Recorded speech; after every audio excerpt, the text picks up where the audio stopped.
Christian Audio, a division of Recorded Books, presents Art and Faith, A Theology of Making, by Makoto Fujimura. Forward by N.T. Wright. Narrated by David Shih. Forward. Makoto Fujimura is one of those rare artists with the ability to explain what he does, why he does it, and how his vocation makes sense within his larger worldview. Since this worldview is explicitly and intricately Christian, this makes him doubly rare. As he says in this new and vibrant book, it has been fashionable among the Western art community to ignore or scorn faith of any sort, particularly faith in Jesus as Lord.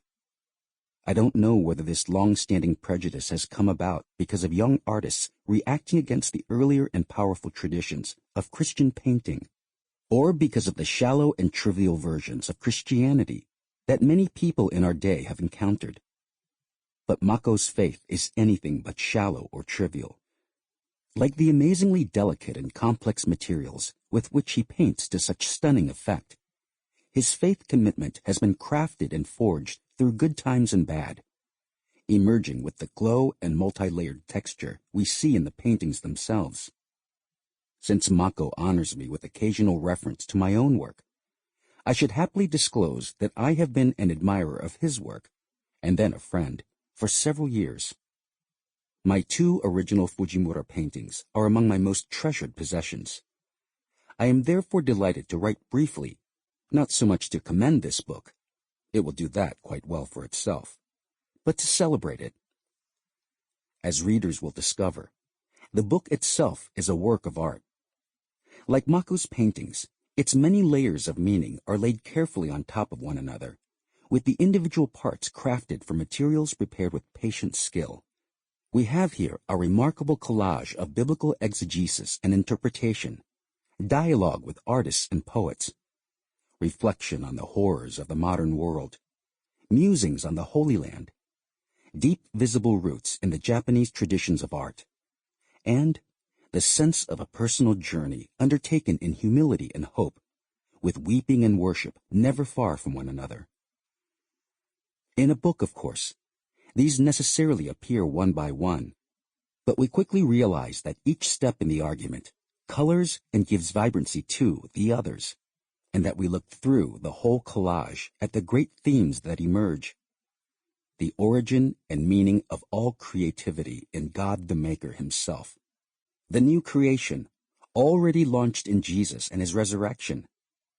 The way in which specific ancient Japanese techniques have enabled Mako to express in stunning visual effect his deep faith in the Jesus who leads his people through pain and suffering into the promised new world.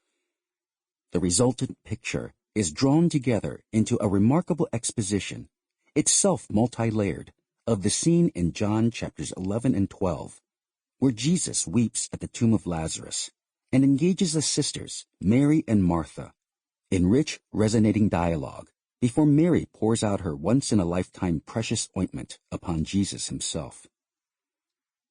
This all adds up, as the subtitle suggests, to a Theology of Making, the sequel to Mako's earlier work on culture care, seen as his radical alternative to the destructive and futile culture wars in which so many Christians have been caught up in recent decades.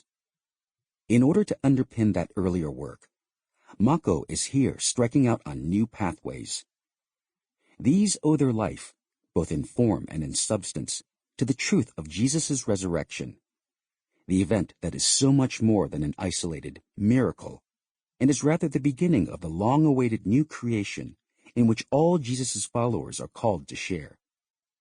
This is where my own work has tried to point, from the jealous perspective of a scholar who sees that what the artist does is ultimately more important, to the very thing that Mako is doing. If we believe that God raised Jesus from the dead, and that, as the New Testament insists, this has brought about the unexpected launch of new creation, of the kingdom of God, on heaven as on earth, then our present vocations really do partake of that new creation, bringing fragments and flashes of new creation to birth in the midst of the still darkened and sorrowing world. We are, to that extent, like the spies whom Moses sent into the land of Canaan, and who brought back fresh fruit from the promised land to the people still in the desert. That's what artists like Mako are doing, making sometimes dangerous forays into God's future, and returning to show an often disbelieving world, and sadly, an often suspicious church, what the future is like. One of the reasons for the suspicion is the mode of that showing. Some parts of the Western Church have been so alarmed at rationalist attacks on the faith that they have attempted to mount rationalist counterarguments for belief. But the way forward, Mako insists, is not primarily intellectual, though it's clear that this particular artist can match the philosophers and theologians stride for stride. God the artist communicates to us first, he insists, before God the lecturer, one of the many striking aphorisms that glint and glimmer through the multifaceted exposition.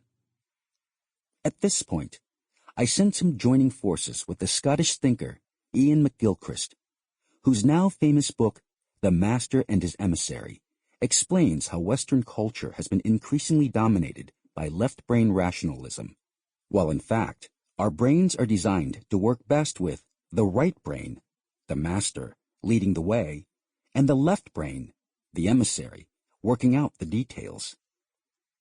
In other words, the way to human wholeness, and for a Christian, the way to that human wholeness which the gospel offers, is found not through the assembling of detailed facts and arguments in themselves, they will come in at the proper time, but through the imaginative leap to glimpse the larger world unveiled in the gospel.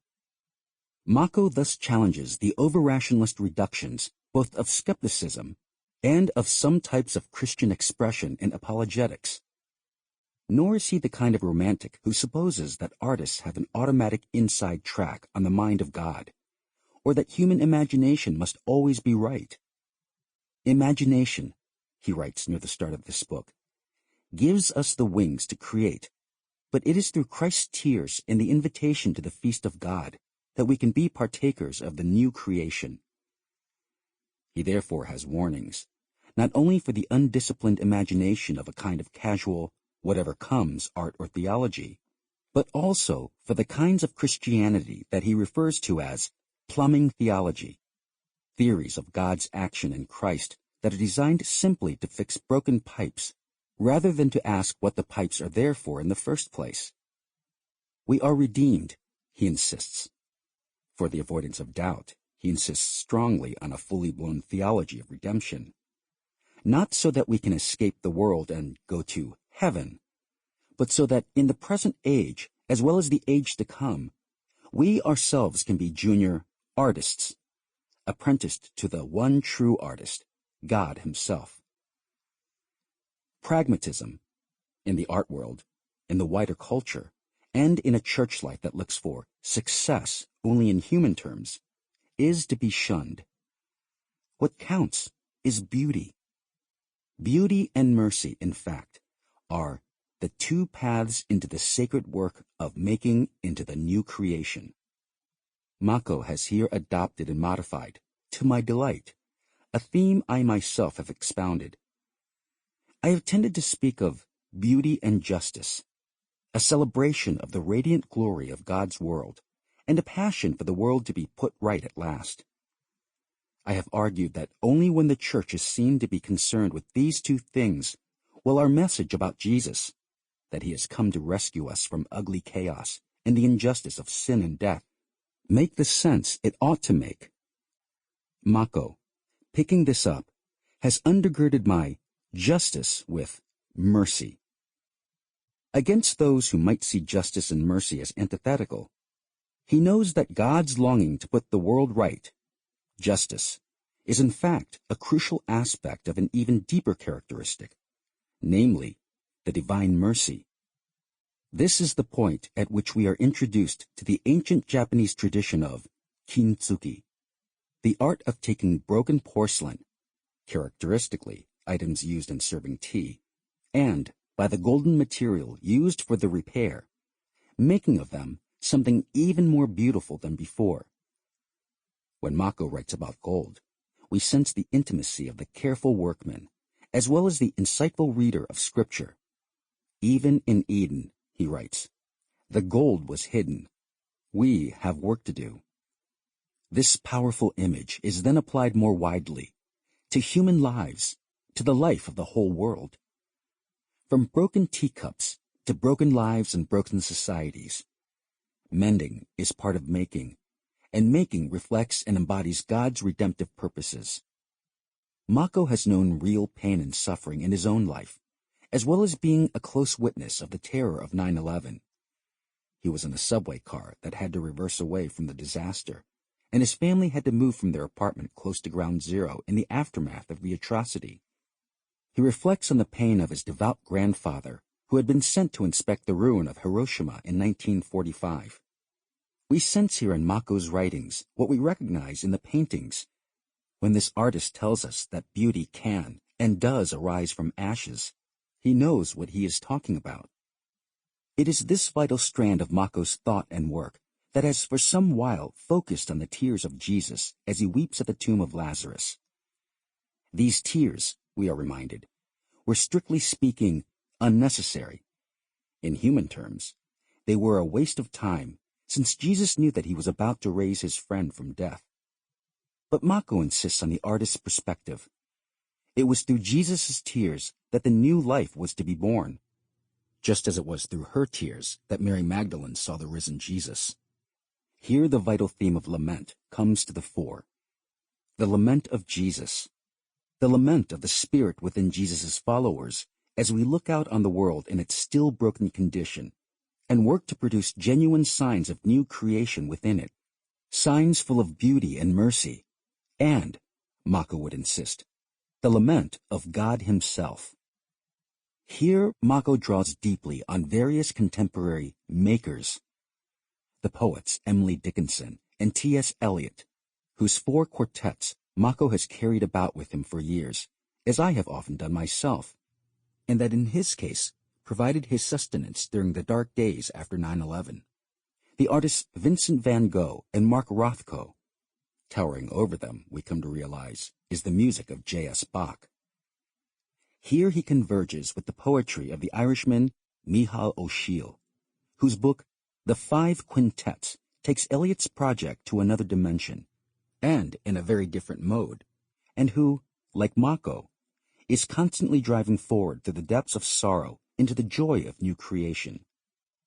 New creation, writes Mako, fills in the cracks and fissures of our broken, splintered lives, and a golden light shines through, even if only for a moment, reminding us of the abundance of the world that God created, and that God is yet to create through us. The point, all through, is that the new creation, which began when Jesus was himself raised from the dead, is the true life of God's coming new age, already visible precisely in the golden light that shines through, in art, in the Eucharist, in the entire mission of the Church. That mission, Mako suggests, reverses the travel direction of the pilgrims going up to Jerusalem. We are told to go down into the places where the world is still dark, to carry the tears of Christ into the world. This is what Mako refers to as Lazarus culture, the bringing of new creation to the places where the world is in pain. The scene in John chapters 11 and 12 continues to yield powerful imagery. Mary's nard, poured out with lavish, over-the-top generosity, was the only earthly possession Jesus brought with him to the cross. I am writing this in the middle of Lent. Mako's reflections offer a wise, rich seam of Lenten thought, always looking ahead to Easter, but always prepared to wait in the darkness for the beauty and mercy to dawn afresh. There is no art, he writes, if we are unwilling to wait for paint to dry. And the same is true in the life of the Spirit. If we believe that what we do in the present, in the power and spirit of Jesus' resurrection, really is part of God's glorious, abundant future, that constitutes a call to learn the discipline and virtue of patience. This remarkable book both displays and encourages that virtue. It holds before us a vision and a vocation.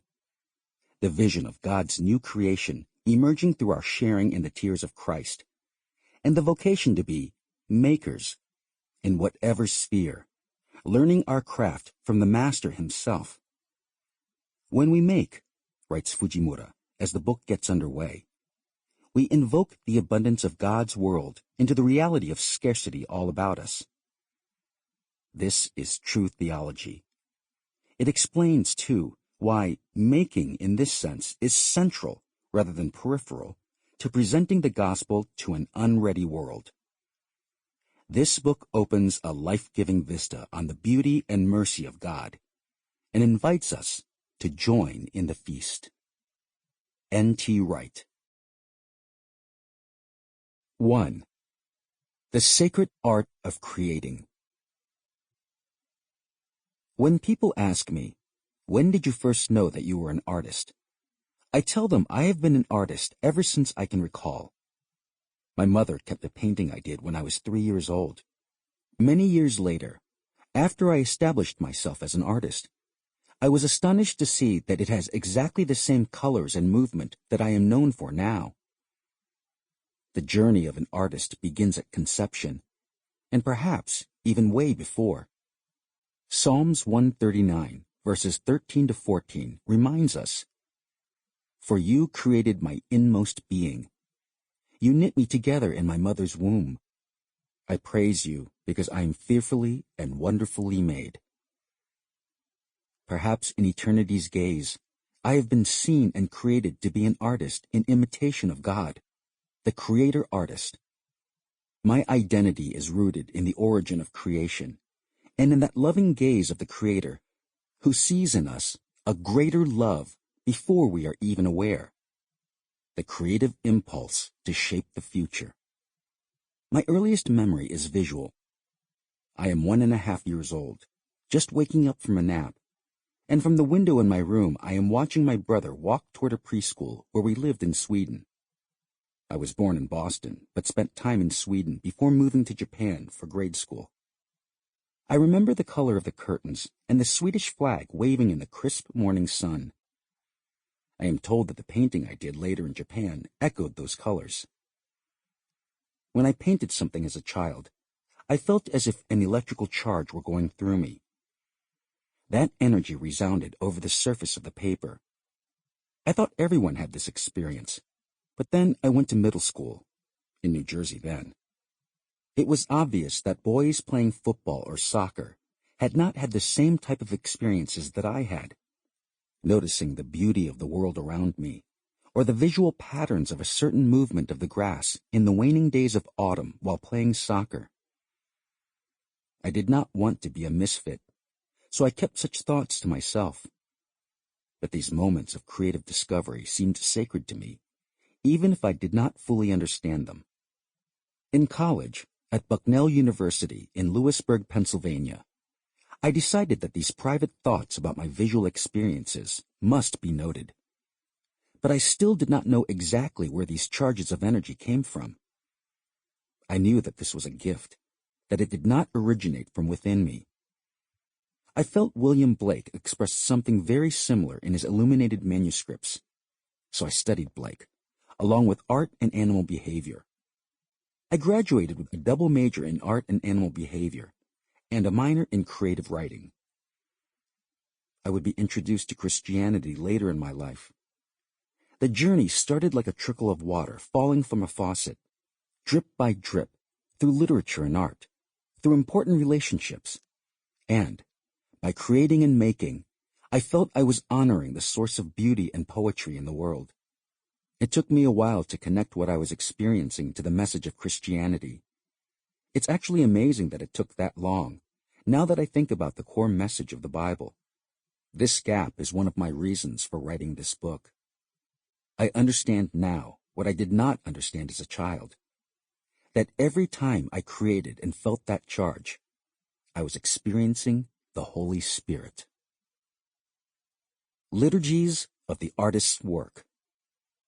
I now consider what I do in the studio to be theological work as much as aesthetic work. I experience God, my maker in the studio.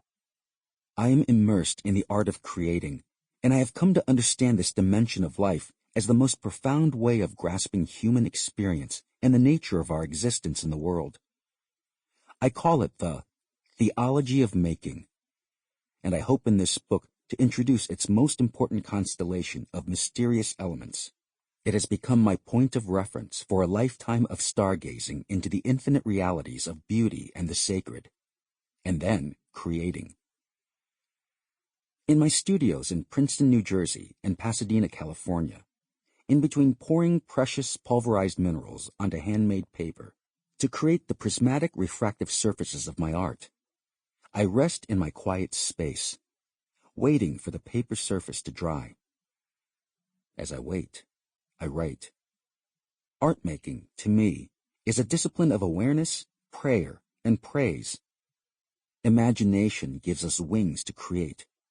But it is through Christ's tears and the invitation to the feast of God that we can be partakers of the new creation. I take note of the process by writing and my thoughts in between, as I have done since my student days. In the slow process of preparing the pigments and glue, which one must learn to do with the handmade paint that I use, I realized that I was practicing a devotional liturgy of sorts. I imagine my water-based paint to possess the tears of Christ. Even breaking the Sanzebon Nikawa, animal hide glue stick of 3,000 sticks, as that is how the sticks are traditionally made in a vat. Every morning seems sacred to me. I can tell the moisture level of the air by the sound and feel of the glue breaking. How much water to add, at what temperature, is determined by the type of painting I am working on and what I desire to accomplish. The somatic knowledge gained through years of making has become a way for me to understand my own works. And through this act, I begin to feel deeply the compassion of God for my own existence, and by extension, for the existence of others. My works, therefore, have a life of their own, and I am listening to the voice of the Creator through my creation. I am drawn into prayer as I work. When I explain to strangers the sacred dimension of creating art, sometimes non-Christians have an easier time grasping it. Christians have many presuppositions about what Christianity is that are often based upon an analytical approach to understanding truth as a set of propositional beliefs, such that understanding and explaining take dominance over experiencing and intuiting. But that grounding is based less on a biblical generative path than on the mechanistic post-industrial thinking of utilitarian pragmatism. Imagine trying to explain to a flying bird the aerodynamic forces at work when its wings move. Perhaps explaining it undermines the flight itself. Perhaps the effort to understand it will not help the flying at all. This is precisely why artists can open new doors of theological illumination in sharing what Christians call the good news of the gospel to a world that has only a dim idea, if any, of what is so good about it. Simply by spreading our wings of art to take flight, we prove that gravity, or God, exists. When we make, we are taking that flight into the new. Artists, whether theists or atheists, know this truth deeply and wrestle with this reality inside as they create. When we make, we invite the abundance of God's world into the reality of scarcity all about us. What endures will require risk and daily dying to ourselves.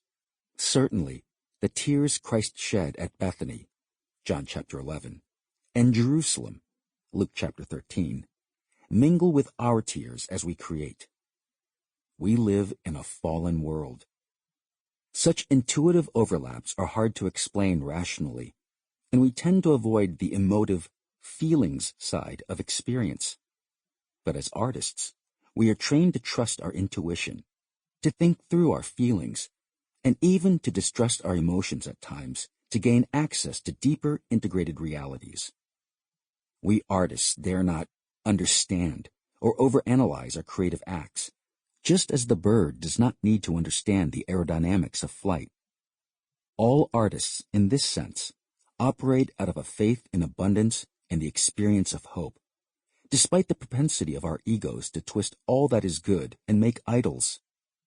If what we are created to do actually allows us to fly beyond the limited capacities of reason and observation, perhaps we will believe that there is abundance at the base of creation, and that we can create out of that abundance without having to explain how we access it. We are free to take flight in the grace of its sustaining currents without knowing where the wind comes from. Imagination, like art, has often been seen as suspect by some Christians who perceive the art world as an assault upon traditional values. These expectations of art are largely driven by fear that art will lead us away from truth into an anarchic freedom of expression. Yet after many decades of the church proclaiming truth, we are no closer as a culture to truth and beauty now than we were a century ago. I have spent the past 2 decades developing a path toward what I call culture care, away from the typical culture wars stance. In this book, I outline a path toward culture care via what I see as flowing out from a biblical model of flourishing toward the new. I often wonder whether the younger none generation, meaning they mark none when asked on forums, whether they belong to any religious domination or group, or espouse a particular creed, for whom the old wineskin of how church is done may no longer seem relevant, is now limited to experiencing God authentically, primarily through culture and nature, 2 areas that evangelicalism in the United States has abandoned in order to evangelize the world. Of course, God will be found in such a culture, but through distorted and limited lenses. The problem with our culture is that its river is tainted. If we try to find God through culture, we may be bowing down to idols and encountering twisted impulses rather than stepping closer to the true source of imagination and creativity. Nature can be adored to the imagination, but it cannot, by definition, transcend the boundaries of the natural world. Technology and social media can be used creatively for life-giving storytelling, but they can also have life-taking results.